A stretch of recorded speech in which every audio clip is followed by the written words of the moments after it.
Happy Sunday, happy new month, happy June. Yo, I was gonna say happy Gemini season, but we've been in Gemini season for like what, 2 weeks now. But anyways, it's actually really nice outside today, and I'm in a bit of a chatty mood. I just washed my cornrows, cleared that crown chakra, so now my thoughts are, you know. Which side note, I don't know if y'all seen that young man who he shampooed his cornrows with a stocking cap on. Great idea, because I tried it and my cornrows are like not frizzy at all, little to minimum frizz. So thank God for that. I'm gonna be doing that going forward when I get cornrows. I don't do cornrows that often, but when I do, I like to try to keep them in for 2 weeks. Because to be quite frank, after the first week, I get tired of the style. I get bored with things very easily. That's probably the Gemini in me. But anyway, um, so yeah, the title of this live is Plot Twist. It's always been in you. And I was thinking about um how a lot of us, yeah, a lot of us, and I spoke about this, touched about this in the previous live. A lot of us are intuitive, discerning, talented, all this stuff that we embody now or are walking in now, but we've always been that way. If you look back on your childhood, you've always been that way. You've always had those types of feelings around people, but you didn't necessarily have the language to understand what it means. You've always had this talent or gift for something, but you didn't necessarily know how to cultivate it. You always had a certain interest in certain things, but you didn't understand how to cultivate it. And this is why it's so important to understand these things now as we're older, because we will be able to do that for our children. Because unfortunately, a lot of our parents were in survival mode, so they weren't even thinking about, what gifts we have and how we can cultivate them. They were thinking, what gifts do you have that we can make money off of? What gifts do you have that are marketable? What gifts do you have that is going to lead you to a good career? And then what career can you pursue that's going to make a lot of money? That was their rule because they were in survival mode. But now that we are the new adults, which we always talk about, oh, we're the new adults, and it's a lot of responsibility. Double tap and like the live for me, please. Um, okay. Um, yeah, double tap, double tap, double tap, double tap, double tap, double tap, double tap, double tap, double tap and like the live, please and thank you. Yeah. Which I just found out that you can double tap to like a live. I was like, what? Um, because I usually watch lives on my iPad. So the like button is like right there. But if you're on your phone, it's like hidden. You gotta like hit the three buttons on the top. But apparently you can just double tap it. Anyways, back to what I was saying. Um, yeah, we're the new adults, so now we have a responsibility to look back at our childhood and see where things went wrong and right those wrongs, not only for ourselves, but if we plan to have future children, or if we have nieces, nephews, whatever. Yeah, so that is why it's very important to reflect on things, look back on things. But let me go back to my topic. So yeah, like I look back at my childhood, and one thing about it, right, I feel with discerning people, intuitive people, whatever you want to call it, your first impression of somebody is very, very, very important. You know how they say first impressions are important? Yes, because however you see that person the first time you saw them, like I can remember people that I first saw even when I was a kid and I did not like them. And I watched the me get older and watch me interact with them as I got older and all that stuff. And I'm like, what I saw in the beginning is exactly what it was. Who I saw them as in the beginning is exactly who they are. I just was too young to understand what that meant or even now as an adult, young adult, whatever, the first time I meet someone, 99.999 times out of 10, out of 100, however, what impression I got from the person when I first met them is exactly who the person is. I either choose to accept it or I choose to overlook it and to go by whoever I feel they are in my head. It's always been within us. We were born with so many gifts, so many talents, so many spiritual gifts, so many interests and stuff like that. But unfortunately, a lot of us were not able to cultivate them. You know, like those little children that they like playing with Play-Doh and stuff like that. That's probably a child that likes to create things. They're probably very what's the word? They're probably very create things like they might be like a nurturer, stuff like that. You know what I mean? But a lot of us were born in survival or raised in survival, so we didn't have the chance to cultivate those gifts, unfortunately for us. So then what happens is when we become adults, we start doing things. We start doing things or going back to things that we did when we were children, and to kind of like fill that void, but then we don't kind of understand how to we don't kind of understand how that gift ties into our current selves. You know what I mean? I don't know if that makes sense.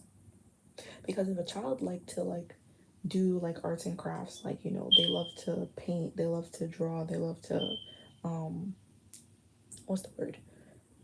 They love to play with Play-Doh, stuff like that. And then they become adult, like an adult, are they just meant to, go to sip and paint and stuff like that? But then I also feel there's some things that we're just supposed to do them because it's a form of expression. That is the problem. This is, y'all follow my mind map. That is the problem. We feel that the gifts that we have to market them. Like if you're talented at doing hair, that means you have to do hair for the public. If you're talented at like drawing, you have to draw things for people and sell them. Like, girl, what is your problem? My dog is like staring at me. Is you cool? But yeah, if you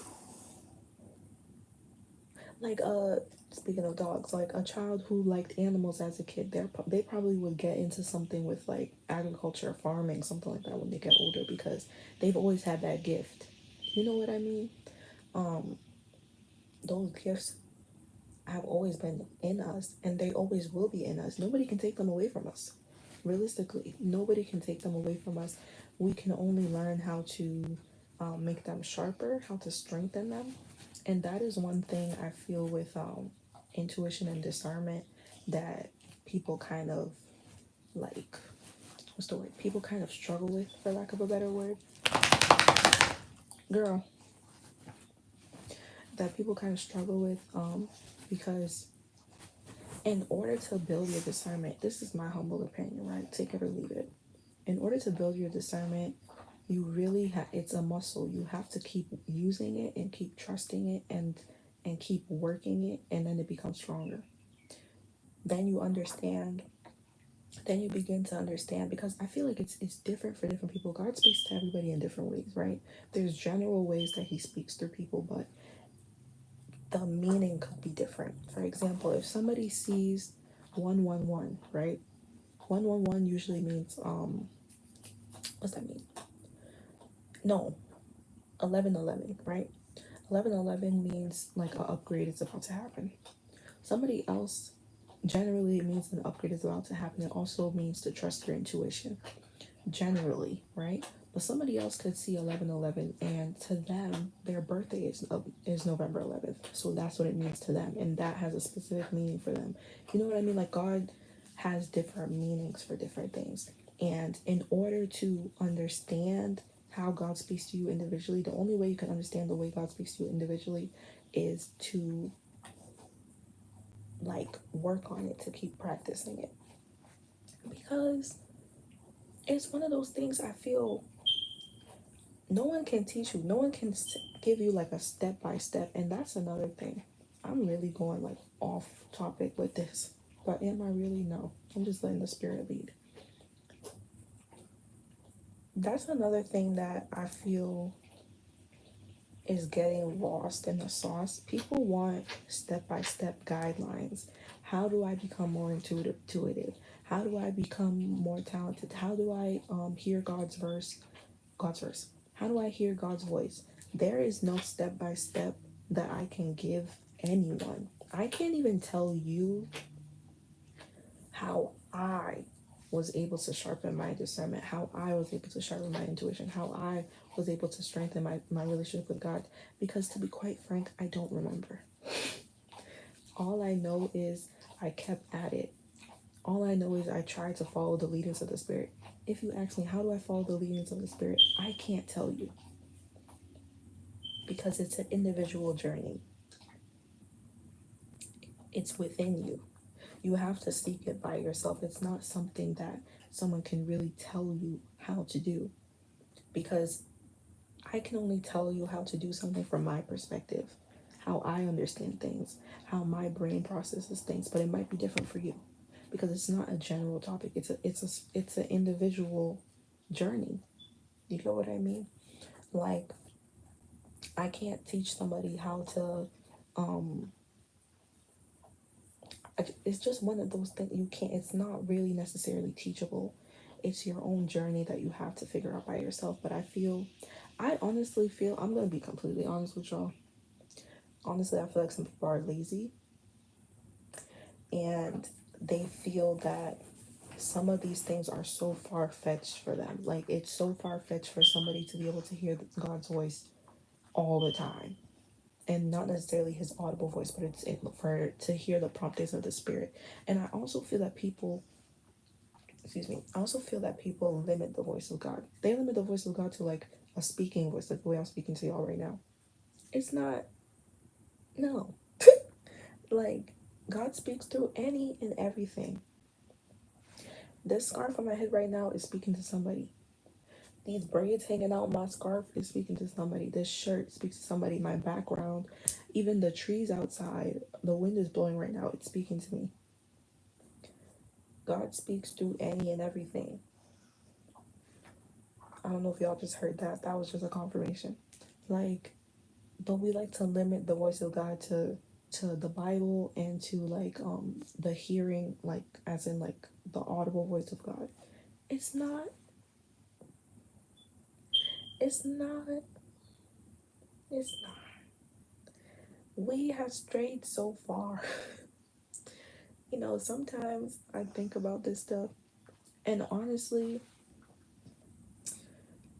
okay, let me not go there. What I will say is this was our default setting. That to go back to my topic, that it is in us. It's always been in us. This is our default setting. All of these things are within us. They've always been within us. Our ancestors practiced these things. Our ancestors knew these things. Our ancestors are even the ones that are helping lead us towards these things so that we can become stronger, more intuitive, discerning people. So that we won't make the mistakes that they made. So that we won't go on the paths that they went on because now we know better. It's always been in us. But the way the enemy works is they will use yourself against yourself. They will try to make you doubt your gifts so that you don't step into your purpose, so that you don't accomplish what you need to accomplish. If the enemy is able to tell you that sensitivity you have, like I'm a very sensitive person. I've always been a crybaby. I'm still a crybaby. I cry at the drop of a hat. I don't care. I will always cry because one thing about crying, I'm going to release those emotions. And once those tears fall, my ancestors pick up those tears and they're like, all right, let's go. But they will try to make you feel bad for being a sensitive person when your sensitivity is part of your discernment.